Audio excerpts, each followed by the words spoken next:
तुम नेकी को पहुंच नहीं सकते जब तक कि अपनी वे चीजें अल्लाह के मार्ग में खर्च न करो जो तुम्हें प्रिय हैं, और जो कुछ तुम खर्च करोगे अल्लाह उससे बेखबर न होगा।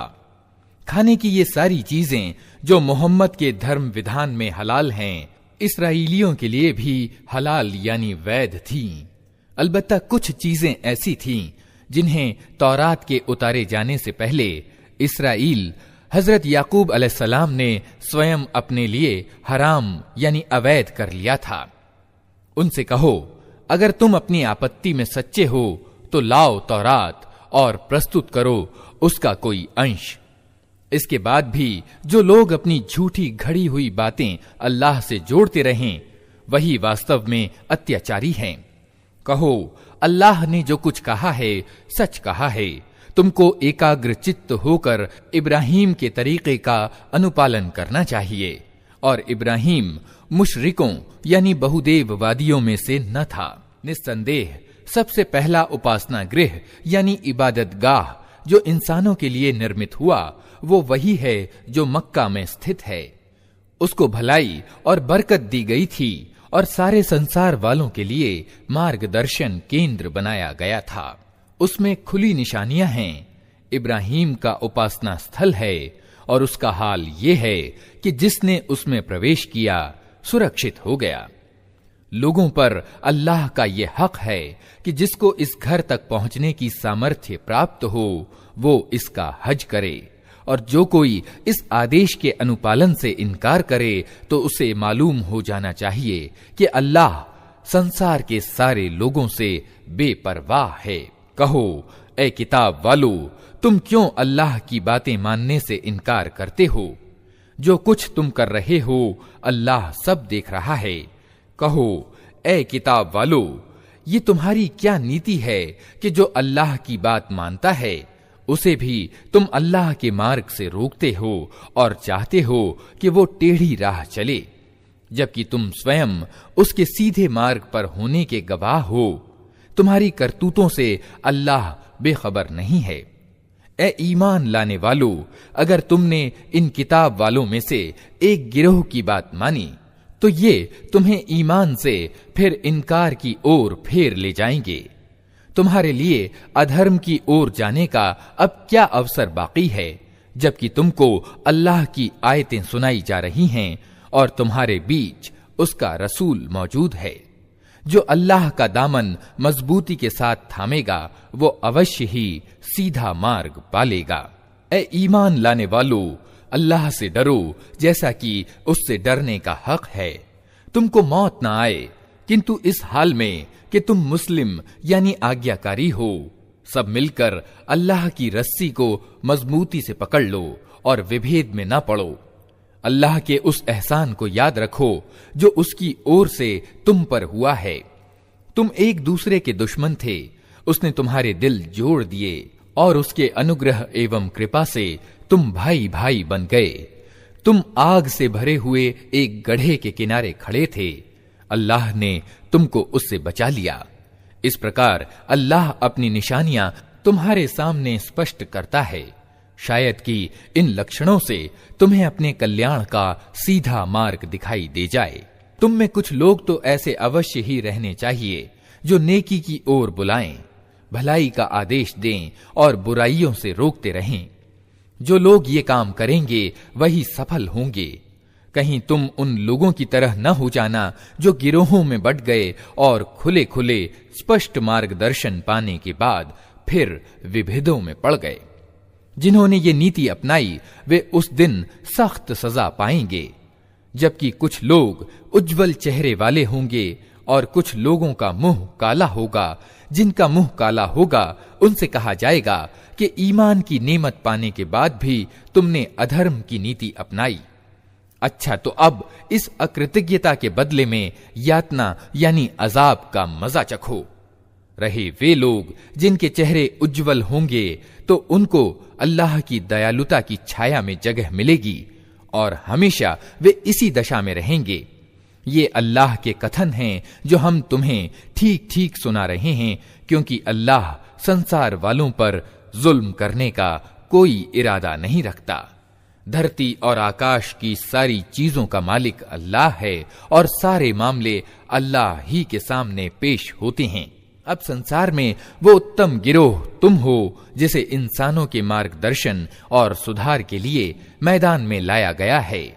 तुम नेकी का आदेश देते हो, बुराई से रोकते हो और अल्लाह पर ईमान रखते हो। ये किताब वाले ईमान लाते तो इन्हीं के हक में अच्छा था।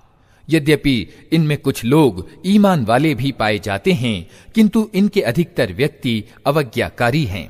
ये तुम्हारा कुछ बिगाड़ नहीं सकते, ज्यादा से ज्यादा बस कुछ सता सकते हैं।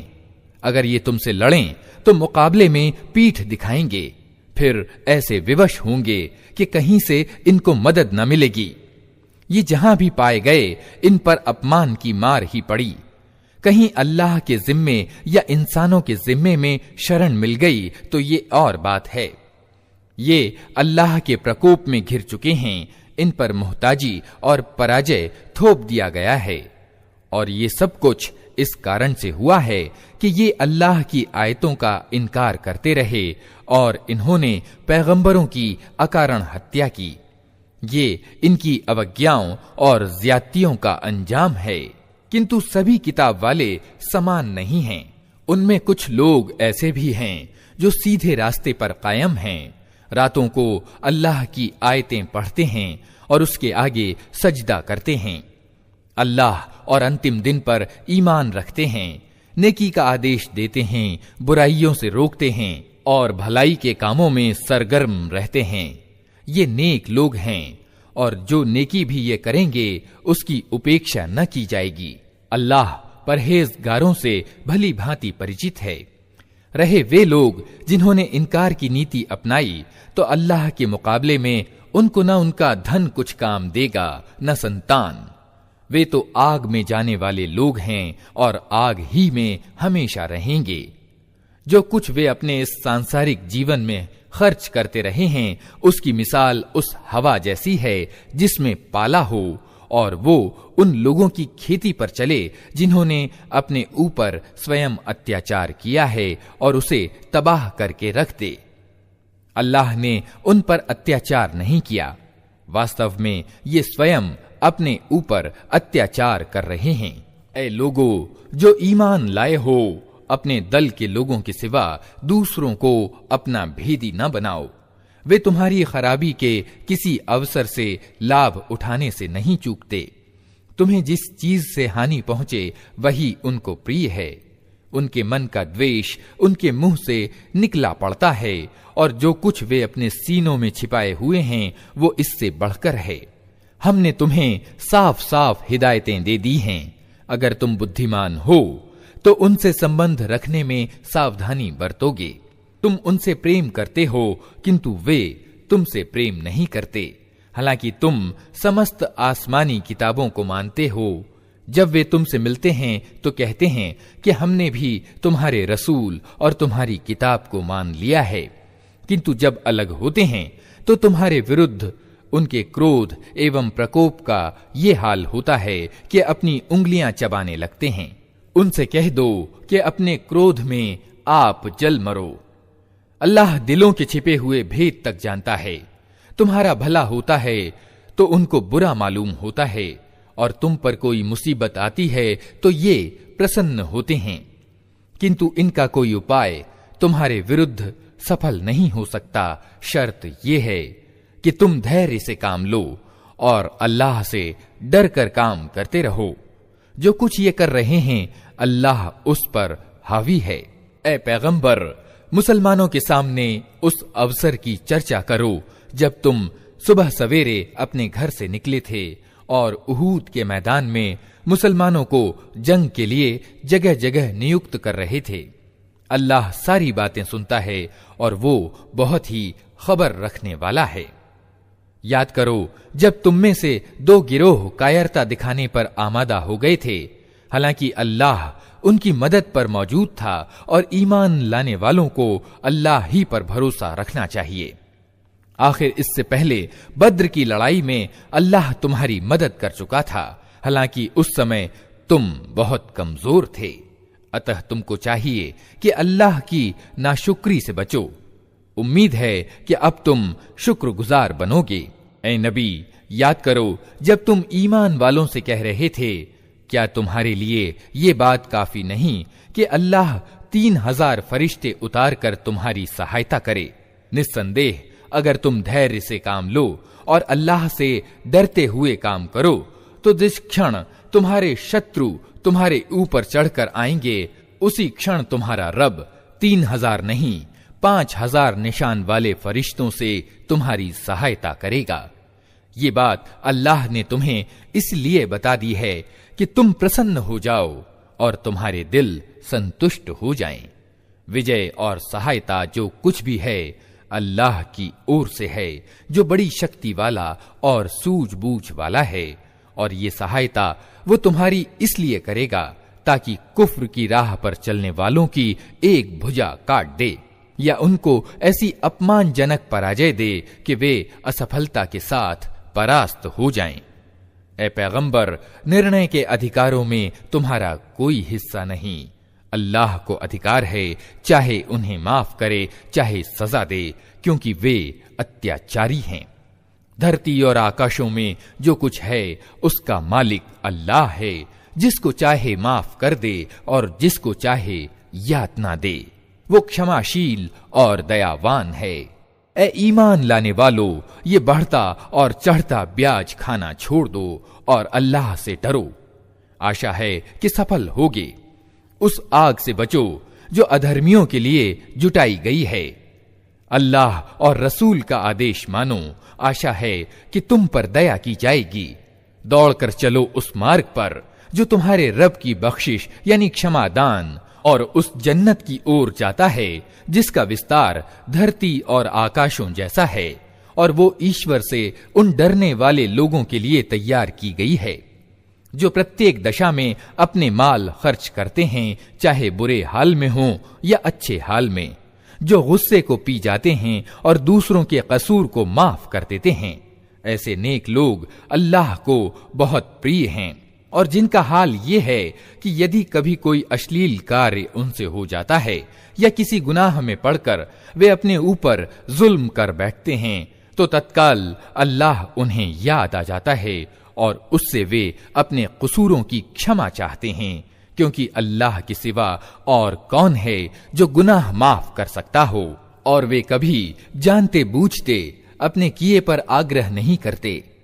ऐसे लोगों का बदला उनके रब के पास ये है कि वो उनको माफ कर देगा और ऐसे बागों में उन्हें दाखिल करेगा जिनके नीचे नहरें बहती होंगी, और वहां वे हमेशा रहेंगे। कैसा अच्छा बदला है अच्छे कर्म करने वालों के लिए। तुमसे पहले बहुत से युग बीत चुके हैं। धरती में चल फिर कर देख लो कि उन लोगों का क्या अंजाम हुआ जिन्होंने अल्लाह के आदेशों को झुठलाया।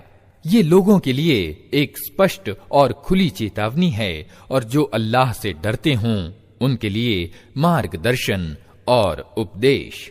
हताश न हो, दुखी न हो, तुम ही छा कर रहोगे अगर तुम ईमान वाले हो। इस समय अगर तुम्हें चोट लगी है तो इससे पहले ऐसी ही चोट तुम्हारे विरोधी वर्ग को भी लग चुकी है।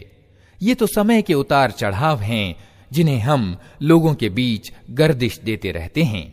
तुम पर यह समय इसलिए लाया गया कि अल्लाह देखना चाहता था कि तुम में सच्चे ईमान वाले कौन हैं, और उन लोगों को छांट लेना चाहता था जो वास्तव में सच्चाई के गवाह हों, क्योंकि अत्याचारी अल्लाह को प्रिय नहीं, और वो इस परीक्षा के द्वारा ईमान वालों को अलग छांटकर इनकार करने वालों का दमन कर देना चाहता था।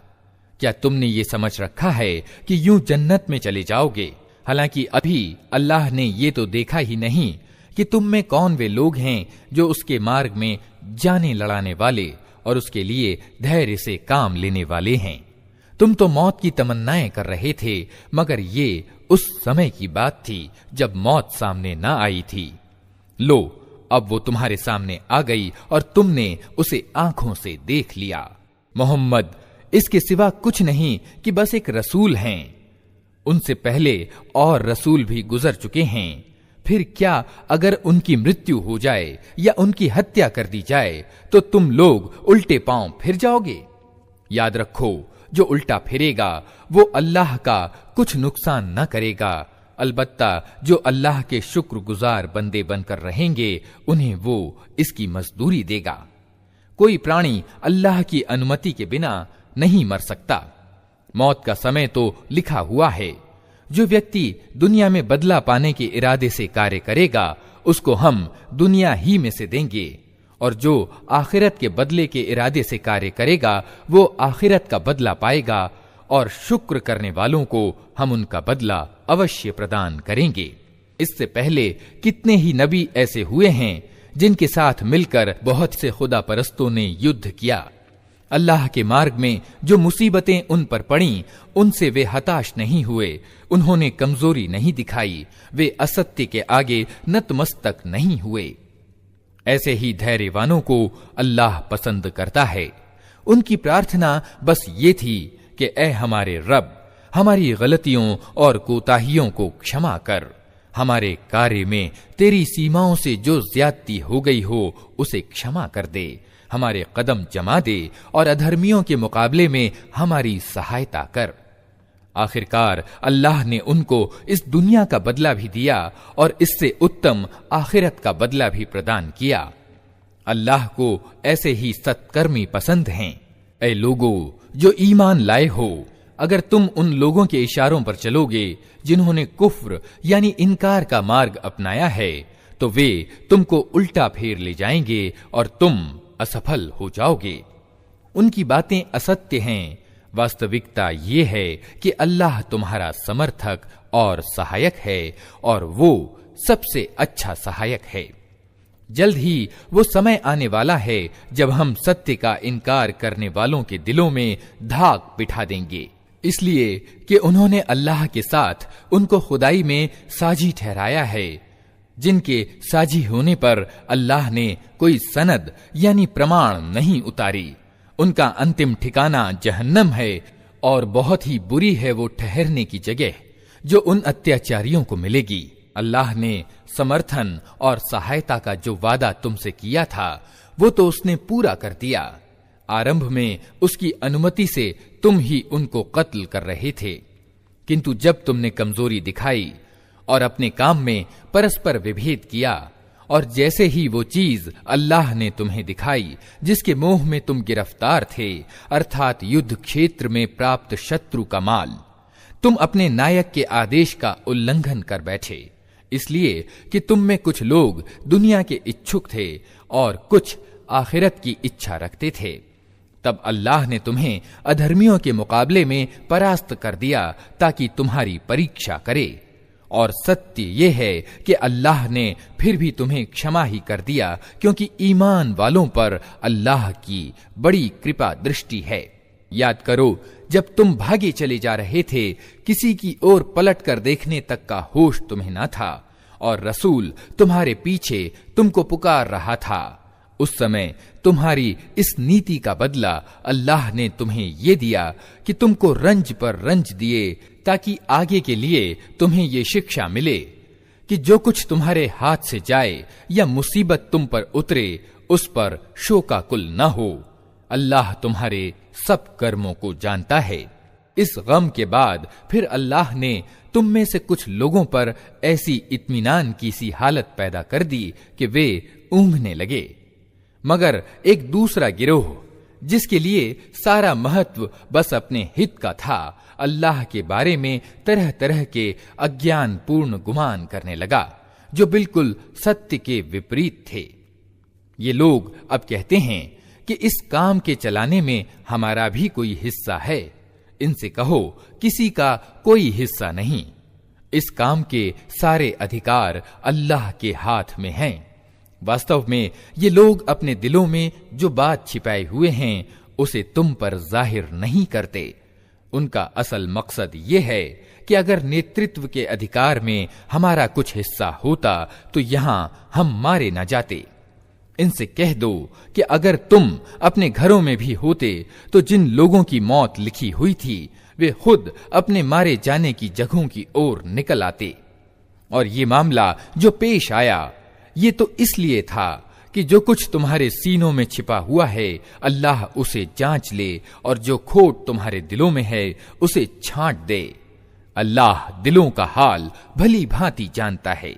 तुम में से जो लोग मुकाबले के दिन पीठ फेर गए थे उनके इस फिसलने का कारण ये था कि उनकी कुछ कमजोरियों के कारण शैतान ने उनके कदम डगमगा दिए थे। अल्लाह ने उन्हें क्षमा कर दिया। अल्लाह बड़ा क्षमा करने वाला और सहनशील है। ऐ लोगों जो ईमान लाए हो, अधर्मियों की सी बातें ना करो। जिनके सगे संबंधी अगर कभी सफर पर जाते हैं या युद्ध में सम्मिलित होते हैं और वहां किसी घटना में घिर जाते हैं तो वे कहते हैं कि यदि वे हमारे पास होते तो न मारे जाते और न कत्ल होते। अल्लाह इस प्रकार की बातों को उनके दिलों में पछतावा और संताप का कारण बना देता है। अन्यथा वास्तव में मारने और जिलाने वाला तो अल्लाह ही है और तुम्हारे सभी कर्मों को वही देखता है। अगर तुम अल्लाह के मार्ग में मारे जाओ या मर जाओ तो अल्लाह की जो दयालुता और क्षमा दान तुम्हारे हिस्से में आएगा वो उन सारी चीजों से उत्तम है जिन्हें ये लोग इकट्ठा कर रहे हैं। और चाहे तुम मरो या मारे जाओ, प्रत्येक दशा में तुम सबको सिमट कर जाना अल्लाह ही की ओर है। ऐ पैगंबर, ये अल्लाह की बड़ी दयालुता है कि तुम इन लोगों के लिए बहुत नर्म स्वभाव के हो। अन्यथा यदि कहीं तुम क्रूर स्वभाव और कठोर हृदय के होते तो ये सब तुम्हारे आसपास से छट जाते। इनके कसूर माफ कर दो, इनके लिए मग़फ़िरत की दुआ करो और धर्म के कार्य में इनको भी परामर्श में सम्मिलित रखो। फिर जब तुम्हारा संकल्प किसी सम्मति पर सुदृढ़ हो जाए तो अल्लाह पर भरोसा करो। अल्लाह को वे लोग प्रिय हैं जो उसी के भरोसे पर काम करते हैं। अल्लाह तुम्हारी सहायता पर हो तो कोई शक्ति तुम पर प्रभावी होने वाली नहीं, और वो तुम्हें छोड़ दे तो इसके बाद कौन है जो तुम्हारी मदद कर सकता हो। अतः जो सच्चे ईमान वाले हैं उनको अल्लाह ही पर भरोसा रखना चाहिए। किसी नबी का ये काम नहीं हो सकता कि वो खयानत कर जाए, और जो कोई खयानत करे वो अपनी खयानत सहित क़यामत के दिन हाजिर हो जाएगा। फिर प्रत्येक जीव को उसकी कमाई का पूरा पूरा बदला मिल जाएगा और किसी पर कुछ जुल्म न होगा। भला ये कैसे हो सकता है कि जो व्यक्ति हमेशा अल्लाह की इच्छा पर चलने वाला हो वो उस व्यक्ति के जैसा काम करे जो अल्लाह के प्रकोप में घिर गया हो और जिसका अंतिम ठिकाना जहन्नम हो, जो बहुत ही बुरा ठिकाना है। अल्लाह के निकट दोनों प्रकार के आदमियों में बहुत दर्जों का अंतर है और अल्लाह सबके कर्मों पर नजर रखता है। वास्तव में ईमान वालों पर तो अल्लाह ने ये बहुत बड़ा उपकार किया है कि उनके बीच खुद उन्हीं में से एक ऐसा पैगंबर उठाया जो उसकी आयतें उन्हें सुनाता है, उनके जीवन को संवारता है और उनको किताब और गहरी समझ की शिक्षा देता है। हालांकि इससे पहले यही लोग खुली गुमराहियों में पड़े हुए थे। और ये तुम्हारा क्या हाल है कि जब तुम पर मुसीबत आ पड़ी तो तुम कहने लगे ये कहां से आई, हालांकि बद्र की लड़ाई में इससे 2 गुनी मुसीबत तुम्हारे हाथों विरोधी गिरोह पर पड़ चुकी है। ए नबी, इनसे कहो ये मुसीबत तुम्हारी अपनी लाई हुई है। अल्लाह को हर चीज की सामर्थ्य प्राप्त है। जो हानि लड़ाई के दिन तुम्हें पहुंची वो अल्लाह की अनुमति से थी और इसलिए थी कि अल्लाह देख ले कि तुम में से ईमान वाले कौन हैं और मुनाफिक यानी कपटाचारी कौन। वे मुनाफिक कि जब उनसे कहा गया आओ अल्लाह के रास्ते में लड़ो या कम से कम अपने नगर की रक्षा ही करो, तो कहने लगे अगर हम जानते कि आज लड़ाई होगी तो हम अवश्य तुम्हारे साथ चलते। ये बात जब वे कह रहे थे उस समय वे ईमान की अपेक्षा अधर्म के अधिक निकट थे। वे अपने मुंह से वे बातें कहते हैं जो उनके दिलों में नहीं होती, और जो कुछ वे दिलों में छिपाते हैं अल्लाह उसे खूब जानता है। ये वही लोग हैं जो खुद तो बैठे रहे और उनके जो भाई बंधु लड़ने गए और मारे गए उनके बारे में उन्होंने कह दिया कि अगर वे हमारी बात मान लेते तो न मारे जाते। उनसे कहो कि अगर तुम अपने इस कथन में सच्चे हो तो स्वयं तुम्हारी मौत जब आए उसे टाल कर दिखा देना। जो लोग अल्लाह के मार्ग में मारे गए हैं उन्हें मुर्दा न समझो, वे तो वास्तव में जीवित हैं, अपने रब के पास रोजी पा रहे हैं। जो कुछ अल्लाह ने अपनी उदार कृपा से उन्हें दिया है उस पर प्रसन्न और आनंदित हैं और संतुष्ट हैं कि जो ईमान वाले उनके पीछे संसार में रह गए हैं और अभी वहां नहीं पहुंचे हैं, उनके लिए भी किसी डर और रंज का अवसर नहीं है। वे अल्लाह के इनाम और उसकी उदार कृपा पर आनंदित और प्रसन्न हैं और उनको मालूम हो चुका है कि अल्लाह ईमान वालों का बदला नष्ट नहीं करता। ऐसे ईमान वालों के बदले को जिन्होंने जख्म खाने के बाद भी अल्लाह और रसूल की पुकार को स्वीकार किया, उनमें जो लोग नेक और परहेजगार हैं उनके लिए बड़ा बदला है। जिनसे लोगों ने कहा कि तुम्हारे विरुद्ध बड़ी सेनाएं एकत्र हुई हैं, उनसे डरो, तो ये सुनकर उनका ईमान और बढ़ गया और उन्होंने उत्तर दिया कि हमारे लिए अल्लाह काफी है और वही सबसे अच्छा कार्य साधक है। आखिरकार वे अल्लाह की नेमत और उदार कृपा के साथ पलट आए, उनको किसी प्रकार की तकलीफ भी न पहुंची और अल्लाह की इच्छा पर चलने का श्रेय भी उन्हें प्राप्त हो गया। अल्लाह बड़ा अनुग्रह करने वाला है। अब तुम्हें मालूम हो गया कि वो वास्तव में शैतान था जो अपने दोस्तों से अकारण डरा रहा था। अतः आगे तुम इंसानों से न डरना, मुझसे डरना अगर तुम वास्तव में ईमान वाले हो। ए पैगंबर, जो लोग आज कुफ्र यानी इनकार और अधर्म के मार्ग में बड़ी दौड़ धूप कर रहे हैं, उनकी सरगर्मियों से तुम दुखी ना हो। ये अल्लाह का कुछ भी ना बिगाड़ सकेंगे। अल्लाह का इरादा यह है कि उनके लिए परलोक में कोई हिस्सा न रखे और आखिरकार उनको सख्त सजा मिलने वाली है। जो लोग ईमान को छोड़कर कुफ्र के खरीदार बने हैं, वे निश्चय ही अल्लाह की कोई हानि नहीं कर रहे हैं। उनके लिए दुखद यातना तैयार है। ये ढील जो हम उन्हें दिए जाते हैं, इसको ये अधर्मी अपने लिए अच्छा न समझें। हम तो इन्हें इसलिए ढील दे रहे हैं कि ये अच्छी तरह गुनाहों का बोझ समेट लें, फिर उनके लिए अत्यंत अपमानजनक सजा है। अल्लाह ईमान वालों को इस दशा में हरगिज न रहने देगा जिसमें तुम लोग इस समय पाए जाते हो। वो पाक लोगों को नापाक लोगों से अलग करके रहेगा, किंतु अल्लाह का तरीका ये नहीं है कि तुम लोगों पर परोक्ष को प्रकट कर दे। परोक्ष की बातें बताने के लिए तो अल्लाह अपने रसूलों में से जिसे चाहता है चुन लेता है। अतः परोक्ष की बातों के बारे में अल्लाह और उसके रसूलों पर ईमान रखो। यदि तुम ईमान और परहेजगारी की नीति अपनाओगे तो तुमको बड़ा प्रतिदान मिलेगा। जिन लोगों को अल्लाह ने अपनी उदार अनुकंपा से दिया है और फिर वे कंजूसी से काम लेते हैं, वे ये ना समझें कि ये कंजूसी उनके लिए अच्छी है। नहीं, ये उनके लिए बहुत ही बुरी है। जो कुछ वे अपनी कंजूसी से इकट्ठा कर रहे हैं, वही क़यामत के दिन उनके गले का तौक बन जाएगा। धरती और आकाशों की मीरास अल्लाह ही के लिए है और तुम जो कुछ करते हो अल्लाह उसे जानता है।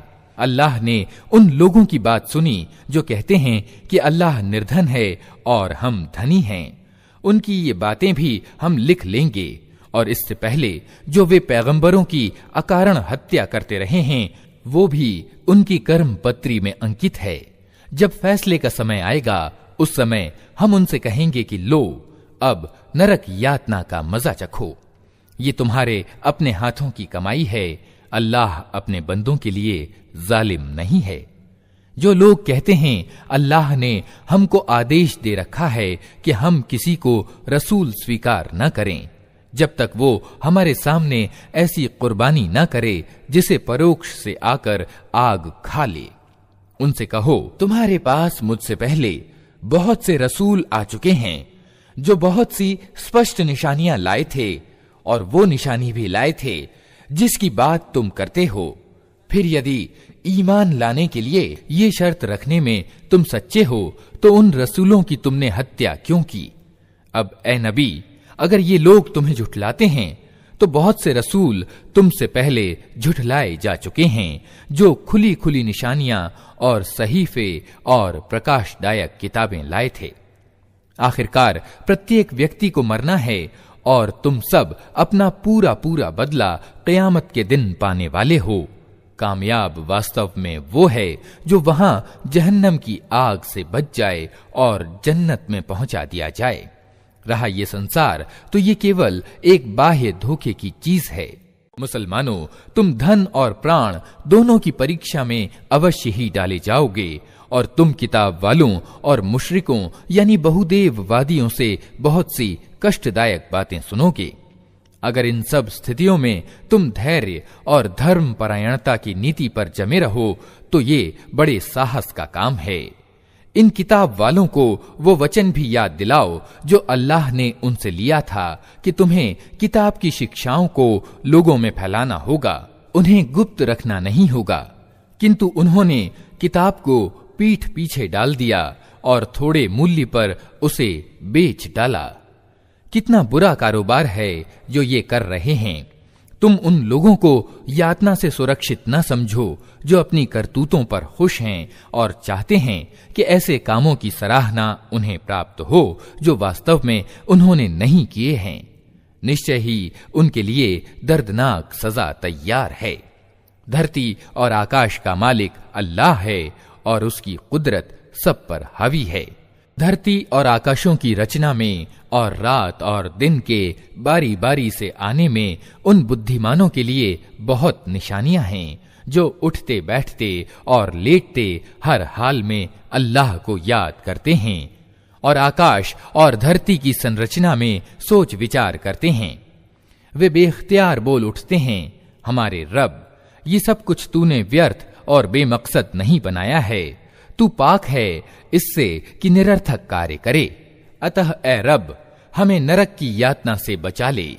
तूने जिसे नरक में डाला उसे वास्तव में बड़ी अपमान दशा और दुर्गति में डाल दिया और फिर ऐसे जालिमों का कोई सहायक न होगा।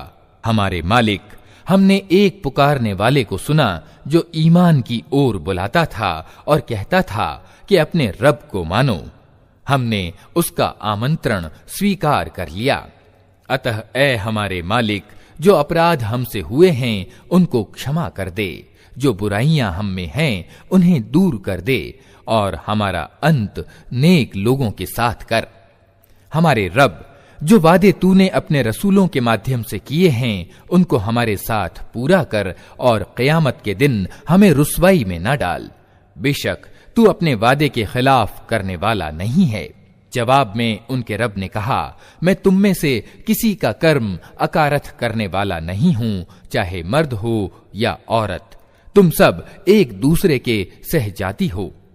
अतः जिन लोगों ने मेरे लिए अपने वतन छोड़े और मेरे रास्ते में अपने घरों से निकाले गए और सताए गए और मेरे लिए लड़े और मारे गए, उन सब के गुनाह मैं माफ कर दूंगा और उन्हें ऐसे बागों में प्रवेश करूंगा जिनके नीचे नहरें बहती होंगी।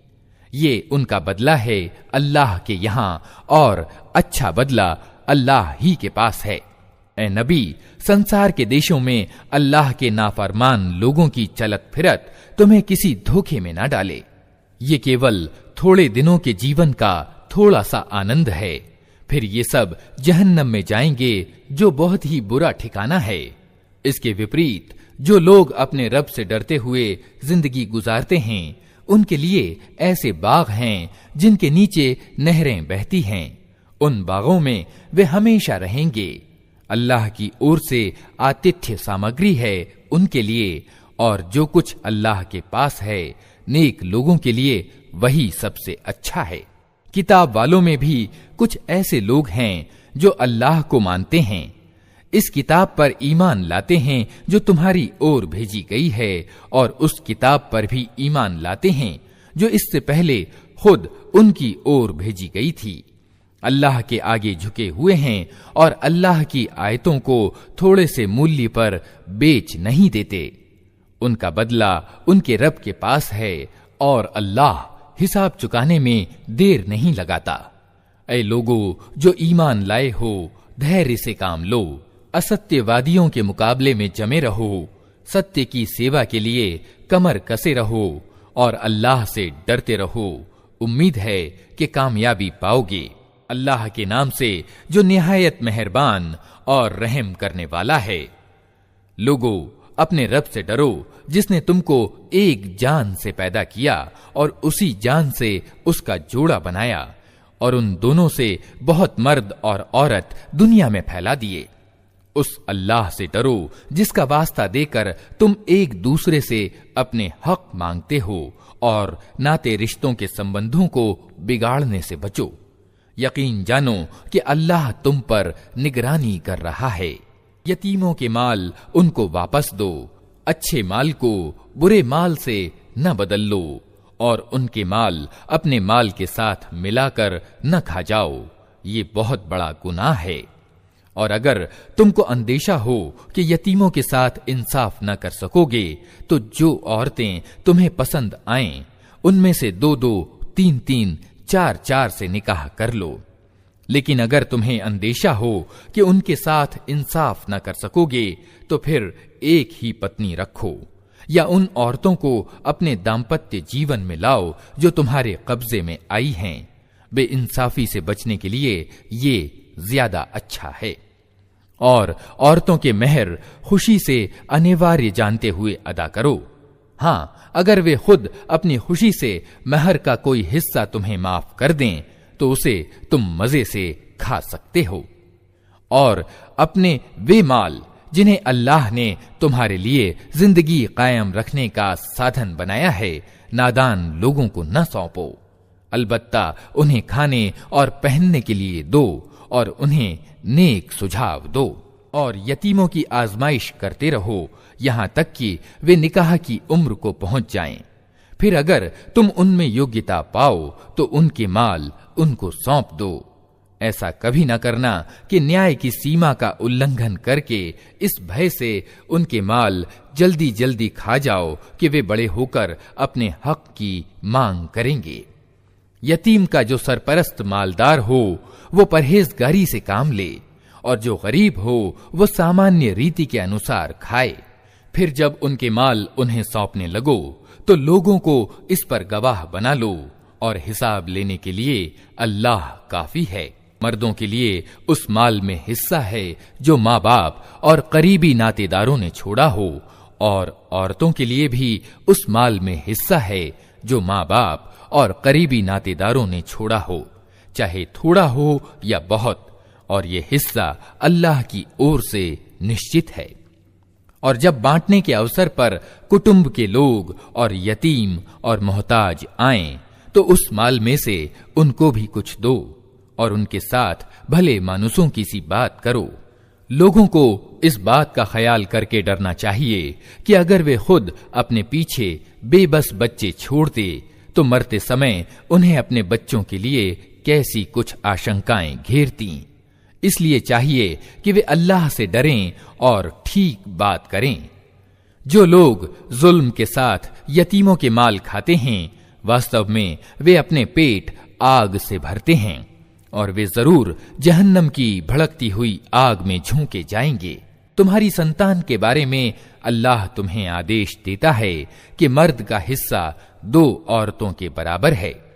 अगर मरने वाले की उत्तराधिकारी 2 से अधिक लड़कियां हों तो उन्हें तरके यानी छोड़ी हुई संपत्ति का 2/3 दिया जाए, और अगर एक ही लड़की वारिस हो तो आधा तरका उसका है। अगर मरने वाले के औलाद हो तो उसके माँ बाप में से हर एक को तरके का 6ठा हिस्सा मिलना चाहिए, और अगर वो निसंतान हो और माँ बाप ही उसके वारिस हों तो माँ को 3रा हिस्सा दिया जाए, और अगर मरने वाले के भाई बहन भी हों तो माँ 6ठे हिस्से की हकदार होगी। ये सब हिस्से उस समय निकाले जाएंगे जबकि वसीयत जो मरने वाले ने की हो पूरी कर दी जाए और कर्ज जो उस पर हो चुका दिया जाए।